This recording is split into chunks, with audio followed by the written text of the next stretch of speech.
Et ben aujourd'hui je suis avec Sébastien Lecornu puis Julien de Normandie qui va nous rejoindre.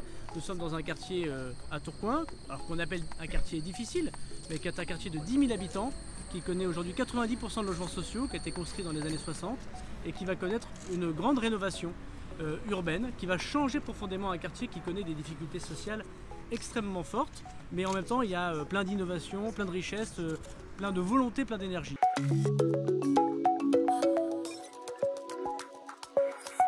Les enjeux pour les habitants, c'est de ne pas faire quelque chose qui soit sans eux. On pourrait imaginer de loin, sans les rencontrer, avec des cartes d'urbanisme, de changer leur vie. Alors disons, ce sera mieux pour eux si on ne les inclut pas, si on ne construit pas le quartier avec eux, si on ne leur explique pas, si on n'écoute pas ce qu'ils disent, évidemment, il va y avoir un deuxième problème une fois qu'on aura reconstruit un nouveau quartier. Et puis pour les bailleurs sociaux, ici on a principalement deux, Veolia et LMH, un privé et un public, qui sont possesseurs de 90% du parc, ici des appartements et des maisons.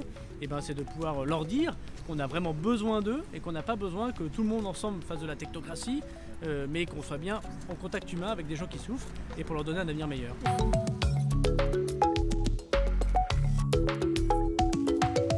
Ils sont absolument fondamentaux déjà pour les personnes bien évidemment qui habitent ce quartier, pour l'ensemble de la ville.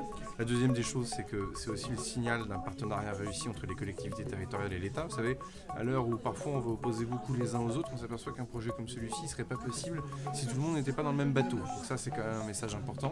Et d'ailleurs les bailleurs sociaux sont souvent adossés aux collectivités territoriales, donc ce sont une logique de partenariat et l'ANRU avant tout c'est ça. 3, c'est quand même un engagement financier important. C'est plus de 140 millions d'euros pour la part État dans les investissements qui vont être faits.